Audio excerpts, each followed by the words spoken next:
You're watching Daily News Podcast on Mangalore Today, your guide through the complexities of today's news landscape. From local achievements to challenges we face, we're here to bring you the full picture. In a heart-wrenching incident in Beltangadi, the Dharmasthala police have located the parents of a 3-month-old baby girl abandoned in Belalu village. The baby, now under the care of an ashram in Puttur, will soon be reunited with her parents, Ranjith Gowda and Sushmitha of Kolangaj. Ranjith, who worked as a security guard, has been taken into custody for questioning. The couple, who had hidden Sushmitha's pregnancy, resorted to leaving the baby in the forest after her birth. However, after being traced by the police, Ranjith and Sushmitha have agreed to marry and raise their child together. An emotional journey for the family awaits, as they await the completion of the DNA process for the baby to be handed back into their care. In headlines today, a shocking incident unfolded at Manipal bus stop as 2 bus conductors engaged in a violent clash using steel rods. The culprits, identified as Vijay Kumar and Alfaz, conductors of the buses Anand and Manjunath plying on the Mangaluru-Manipal route, were arrested by the Udupi police. A video capturing the brawl has since gone viral. The confrontation arose reportedly over a dispute regarding bus timings, leading to the seizure of both buses involved. Complaints have been lodged from both sides as authorities investigate this unruly incident. Stay tuned for further updates on this developing story. In a recent update, Dilip Hegde, the prime accused in the murder case of Balakrishna Pujari in Ajakar, has been granted bail by the State High Court. The bail plea was initially denied on March 4th by the Udupi 2nd Additional District and Sessions Court. The tragic incident occurred on October 20th, 2024, when Balakrishna was allegedly murdered by his wife and her suspected paramour, Dilip Hegde. Both suspects were taken into custody on October 25th. Stay tuned for further developments on this case as investigations continue. Mangalore Today brings you the latest update on the South Kannara District Central Cooperative, SCDCC, bank's financial performance for the year 2024-25. The bank reported a significant gross profit of 110.4 crore, showing a notable 39.59% increase from the previous year. Chairman M.N. Rajendra Kumar announced a decrease in non-performing assets, NPA, to 2.71% and a total business turnover of 17,366.68 crore, indicating an 11.72% growth. Setting a target of 19,250 crore for the upcoming year, the bank continues to support farmers by providing interest-free loans. With total advances amounting to 7,175.44 crore and outstanding dues at 9,483.92 crore, the bank maintains a 100% recovery rate for agricultural loans. Deposits in the bank's 113 branches have risen to 7,882.76 crore, with expectations of further increase following government directives for fund deposits from non-agricultural cooperative societies and temples. In a weather update from Beltangadi Taluk, heavy rains with thunder and lightning hit various areas, including Dharmasthala, Ujir, Nada, Aladangadi, Mundaje, and Kakinje, providing a respite from the heat wave. However, the downpour also caused disruptions in highway works at multiple locations. Stay tuned to Mangalore Today for more updates on the weather conditions in and around Mangalore. In a marathon 12-hour debate, the Waqf Amendment Bill was passed by the Lok Sabha, stirring up controversy between the government and the opposition. Under the amended bill, there are contentious provisions like mandatory inclusion of non-Muslim members in the Central Waqf Council and restriction on property donations only by those practicing Islam for 5 years. The government argued that the bill aims to manage properties, not religion, citing irregularities in Waqf properties benefiting women and children. On the other hand, the opposition claims the bill is unconstitutional and an attempt to target minorities. The amended bill also deals with ownership disputes of government properties claimed as Waqf and includes provisions for inheritance rights for women. The All India Muslim Personal Law Board plans to challenge the bill in court and organize peaceful protests against it. Stay tuned for more updates on this evolving story. In Mangalore Today news, concerns arise in Karnataka as over 5 lakh UKG students face the possibility of repeating their class due to age restrictions for admission to Grade 1. Schools are denying entry to children who have not turned 6 by June 1, 2025, following a recent government order.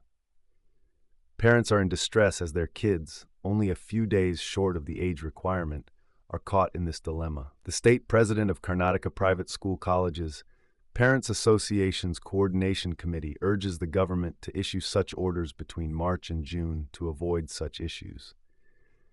Meanwhile, Minister Madhu Bangarappa's statement on the issue has left parents questioning the delay in resolution. The School Education and Literacy Department has sought recommendations from the SEP Commission, acknowledging the urgency of the matter. Parents demand a halt to Class 1 admissions until a decision is reached to address this pressing concern. Stay tuned to Mangalore Today for further updates. In Mangalore, traffic snarls between Thakotu and Pumpwell due to slow movement on one side of the Netravati Bridge led to a long jam. Deputy Commissioner of Police, Crime and Traffic, K. Ravi Shankar, highlighted the increased traffic from Kerala causing the congestion. To ease the situation, measures are being taken to manage the flow of vehicles on the new bridge. The old Netravati Bridge is closed for a month for rehabilitation works, including lifting girders and filling potholes. Two-way traffic is now allowed on the new bridge, with vehicles from Kasaragod being diverted through a reopened median near Adam Kudru. Police Commissioner Anupam Agrawal urged caution and advised avoiding the route during peak hours to prevent further delays. In a significant development for the fishing communities in Karnataka, 5 coastal fishermen villages have been selected to be developed as climate-resilient coastal fishermen villages, CRCFVs, under the Pradhan Mantri Matsya Sampada Yojana. These villages are Upundamatakal, Koteshwara, and Kadakar in Udupi district, along with Bailuru and Madahitlu in Uttara Kannada. The Union Minister of State for Fisheries, Animal Husbandry and Dairying, George Kurian, revealed this information in the Rajya Sabha.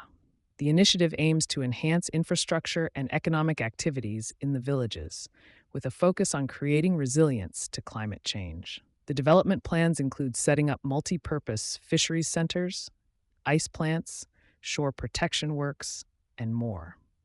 This initiative seeks to empower local fishermen, promote coastal tourism, develop entrepreneurship, and provide essential support for the fishing community.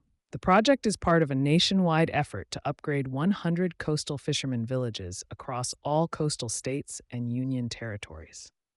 In a unique protest against water scarcity, a man from Bishankedi village in Sehor district of Madhya Pradesh crawled to the divisional commissioner's office with written complaints attached to his body. The resident, Bajrangi, accused the village sarpanch of corruption and stalling efforts to resolve the water crisis. However, officials countered his claims, stating that alternative arrangements have been made, including digging a bore well and installing a pump to store water in a tank. This incident is reminiscent of past protests in the state, like an elderly farmer rolling on the floor at a collectorate and a family walking on their knees at an office complex over land disputes. These incidents highlight the struggle of citizens to address their grievances, despite official interventions. In a shocking turn of events, the Rania Rao gold smuggling case has now taken a personal toll on her husband, Jatin Hukari. Jatin has decided to get separated from the Kannada actress, citing enduring pain and distress throughout their marriage. He made this announcement in a recent press conference, stating his intention to file for divorce. This high-profile marriage, which took place just 4 months ago, has been under increased scrutiny since Rao's arrest in connection to the gold smuggling case. Police allege that Hukari frequently traveled with the actress to Dubai, where she allegedly smuggled gold. Rao, the stepdaughter of a high-ranking police officer, was arrested at the Bengaluru airport with gold jewelry worth crores and a significant sum of cash. Her bail plea has been rejected 3 times, and the case continues to unravel, shedding light on the alleged gold smuggling operations orchestrated by the actress. The developments in this case have captivated the public and raised questions about the involvement of high-profile individuals in illicit activities. In Mangalore Today news, a Virgin Atlantic flight from London to Mumbai made an unexpected stop at the remote Diyarbakir airport in Turkey due to a medical emergency. leaving over 200 Indian passengers stranded for more than 16 hours. The airport lacks the facilities to handle such situations, causing delays in arranging an alternate aircraft for the passengers. One passenger revealed that the emergency landing was prompted by a panic attack on board, with technical issues further complicating the situation. The passengers are now seeking clarity on their onward journey, as no alternate arrangements have been announced by the airline yet. The stranded travelers are calling for urgent assistance from authorities and the airline to make necessary arrangements for their transportation, as the current situation has left them without accommodations and unable to leave the military base airport. In today's news from Mangalore today, former Chief Minister B.S. Yediyurappa and several BJP leaders were taken into preventive custody during a march to CM Siddaramaya's residence. BJP's protests against price rise and other issues led to these arrests. State President B.Y. Vijayendra and opposition leader R. Ashoka were also detained. The party plans a Janakrosha Yatra from April 7th, flagged off by Union Minister Prahlad Joshi. The yatra will cover districts like Mysuru, Chamarajanagar, Mandya, Hassan, Kodagu, Mangaluru, Udupi, and Chikamagaluru. Later, it will extend to districts like Shivamogga and Uttara Kannada as part of the movement against key issues affecting the state. Stay tuned to Mangalore today for more updates from around the region. Tragedy struck in Kalaburgi district as a man named Santosh allegedly committed a horrific crime, taking the lives of his wife and 2 young children before ending his own life. The incident occurred in a private apartment on Jawargi Road. The devastating scene was discovered with the bodies of the woman and the children, one of them appearing to be a toddler, while another photo showed Santosh hanging from a ceiling fan. Police are continuing their investigations to uncover the details surrounding this heartbreaking incident. In a shocking incident in Locker Village, a 28-year-old widow has accused the driver, conductor of a private bus, along with another individual, of allegedly raping her near Chenapur village in Vijayanagar district. The survivor, along with her children, was returning from the Uchangi Durga fair when the incident occurred on March 31st. Initially filing a complaint of assault, later she pressed charges of sexual assault and SC/ST atrocity against the 3 accused persons after the involvement of pro-Dalit organizations in the case. Vijayanagar police have taken swift action, arresting the accused and sending them to judicial custody. Medical samples have been sent for examination, and based on the reports, further actions will be taken. The police have registered a case under various sections of the Bharatiya Nyaya Sanhita to address this grave matter. In a grand event, Chief Minister Siddaramaiah inaugurated the newly built Karnataka Bhavan in the prestigious Chanakyapuri area of New Delhi. The project, which faced significant delays and cost overruns, was finally completed after 4.5 years with a final cost of 138 crore. Congress President Mallikarjun Kharge and other leaders graced the occasion. The construction, initially approved in 2019 at Rs 81 crore, saw a revision to Rs 120 crore in 2020. The project was delayed due to COVID-19 restrictions and winter construction bans. The new Bhavan boasts exclusive suites for high-ranking officials, replacing a 50-year-old building deemed unsafe by the New Delhi Municipal Council. In a historic late-night session, the Lok Sabha worked tirelessly to pass key bills and address crucial issues. The contentious Waqf Amendment Bill was cleared after a marathon 15 hours and 41 minutes sitting, with a final vote of 288 to 232. This bill, aiming to amend existing Waqf laws, saw passionate debates involving 60 MPs, including Home Minister Amit Shah and Minorities Affairs Minister Kiran Rijiju.